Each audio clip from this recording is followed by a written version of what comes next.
Recipe టేబుల్కు స్వాగతం. ఈరోజు ఎంతో టేస్టీగా ఉండే కాకరకాయ పచ్చడి ఎలా తయారు చేయాలో చూద్దాం. ఈ కాకరకాయ పచ్చడి చేదుగా కాకుండా పుల్లగా చాలా టేస్టీగా ఉంటుంది.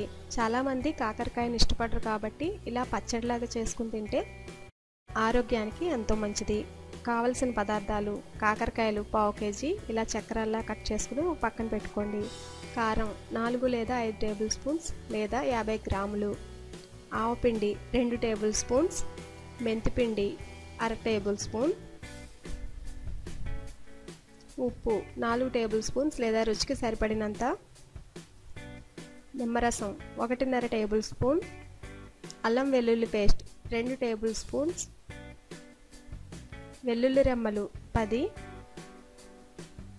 ఆవాలు పావు టేబుల్ స్పూన్, ఎండుమిరపకాయలు 6, కరివేపాకు 6 రెమ్మలు, నూనె 300 మిల్లీలీటర్లు. ఎలా ప్రిపేర్ చేసుకోవాలో చూద్దాం.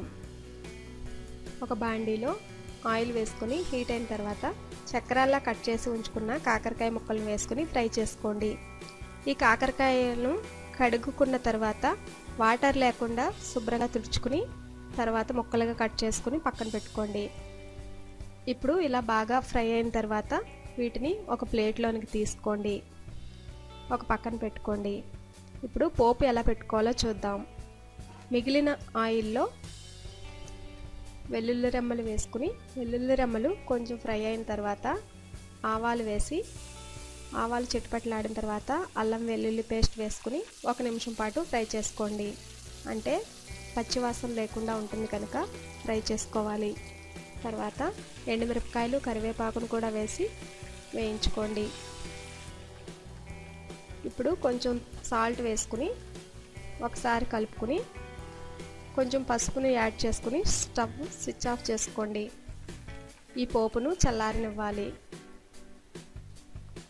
ఇప్పుడు ఒక బౌల్లోకి వేయించుకున్న కాకరకాయ ముక్కలు వేసుకుని తగినంత కారం వేసి ఒకసారి స్పూన్తో కలుపుకోండి.